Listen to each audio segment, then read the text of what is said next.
Sebelum ditonton, klik dulu subscribe, like, komen, share, semua gratis. Tentang suasana itu diturunkan satu surah. Surah ke-75. Surah Al-Qiyamah.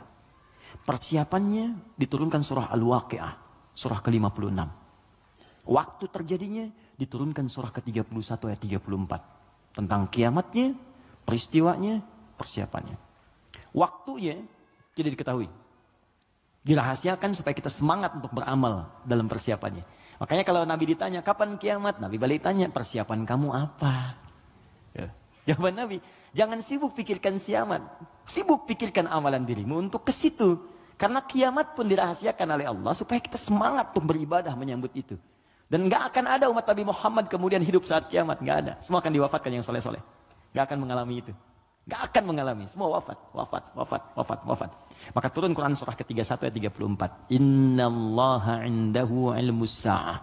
Sungguh hanya milik Allah pengetahuan tentang waktu tepatnya terjadi kiamat. Sa'ah. Tuh, diksi Al-Quran itu indah sekali. Kiamat itu kan di Quran banyak. Malik yaumuddin kiamat. La uqsimu bil yaumil qiyamah yaumul qiyamah. Yaumul ba'ts, hari kebangkitan. Tapi ketika menunjuk waktu pakai sa'ah. Innallaha indahu ilmus sa'ah. Sa'ah itu kalau sekarang jam. Di jam itu ada menitnya? Ada. Ada detiknya? Ada. Bahkan sampai ke menit detiknya hanya Allah yang tahu. Di sini ada 5 hak prerogatif Allah. 5 yang tidak diketahui oleh siapapun, bahkan even itu malaikat. Makanya di hadis Muslim nomor hadis ke-8, malaikat bertanya pada Nabi, "Mata sa'ah?" Kapan terjadi kiamat? Kata Nabi, "Mal mas'ulu anha bi'a'lama minas sa'il." Yang ditanya tidak lebih tahu daripada yang bertanya. Anaknya yang dekat dengan Allah, yang tahu. Nah, ini ingin menegaskan bahkan saya pun malaikat yang paling dekat dengan Allah nggak tahu kapan terjadinya. Apalagi dukun yang kemudian tiba-tiba ada di bumi. Ya, ahli langit pun nggak tahu masa ahli bumi kemudian tiba-tiba bisa menerawang. Ya, makanya kalau ada yang mengatakan kiamat akan terjadi tanggal sekian, bulan sekian, tahun sekian, udah abaikan aja. Ya, itu paling gampang, sudah jauhi. Saya di Garut dulu tahun 99, itu menjelang tanggal 9, bulan 9, tahun 99. Tersebar isu akan terjadi kiamat. Sebagian ada yang sepi tuh. Sepi di pasar Garut tuh, Tarogong sepi apa. Saya bilang, kenapa nggak pada beraktivitas? Isu kiamat menyebar. Tiba-tiba nggak terjadi. Diundur katanya ke tahun 2012. Terjadi pengunduran kiamat, Anda bayangkan. Jadi itu poinnya. Jadi kalau waktu, jangan ditanya kapan terjadi. Yang penting untuk diketahui adalah persiapan kita apa. Dan paling dahsyat adalah jika terjadi perbuatan-perbuatan yang dengan perbuatan itu justru tanda-tanda kemudian kiamat itu semakin menuju dekat. Tapi dekat dalam pandangan Allah dengan kita berbeda. 1 hari bagi Allah hitungannya hari, bagi kita kan 1000 tahun. Ya kan? Bagi Allah dekat nih. Iqtarabatis sa'atu wa ansyaqqal qamar. Bulan telah terbelah, kiamat semakin dekat. Kiamat semakin dekat itu bukan saat Bang Deddy bikin sinetron. 15 abad yang lalu itu turun ayat, kiamat sudah dekat. Itu kalimat Quran. Kiamat sudah dekat 15 abad yang lalu. Cuman sudah 15 abad belum kejadian. Karena bagi Allah tuh gampang, tinggal 10 hari lagi, tinggal 7 hari lagi. Cuman sehari itu kan ribuan tahun. Jelas ya? Maka jangan dipikirkan waktunya. Tapi Nabi kemudian ditanya oleh malaikat, ma amaratuha, apa tanda-tandanya? Ya, idza talidal amatu rabbataha, jika sudah budak melahirkan tuannya.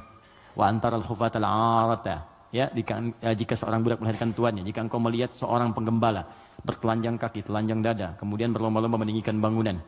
Ya, budak melahirkan tuannya, itu ada yang menyebutkan suasana sudah mulai terbalik. Halal dianggap haram, haram dianggap halal. Yang benar jadi salah, yang salah jadi benar, yang benar dibikin disertasi, dibikin tulisan ilmiah. Ya, tiba-tiba dikalahkan oleh yang salah, kan? Yang salah kemudian menyebar. Jadi dianggap biasa. Jika sudah maksiat tingkat yang tinggi dianggap biasa, bukan yang rendah. Zina itu min sab'il mubiqat, 7 yang menyebabkan kehancuran. Dosanya besar. Zina itu seperti pembunuhan, dosa besar. Makanya kalau ada yang menghalalkan dosa besar dianggap murtad, keluar dari Islam. Dan dia harus bertobat.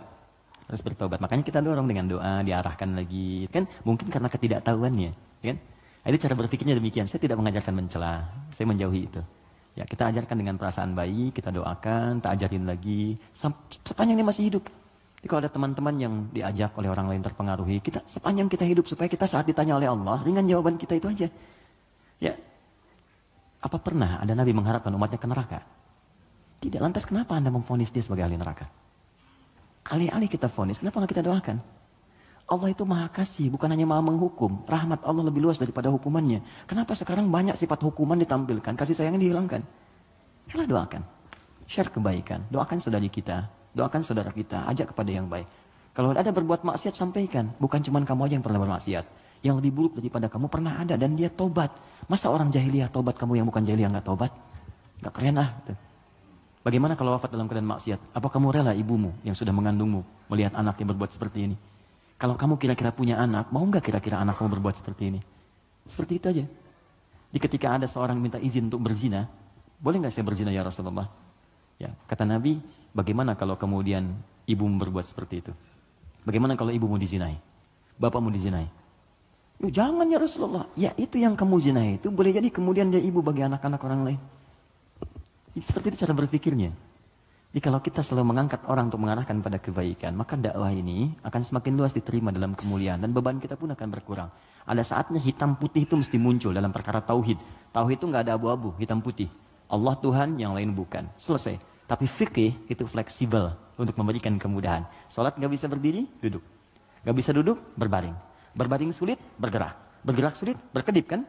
Berkedip sulit, disolatkan. Semua ada turunannya. Ya, selesai sampai tuntas.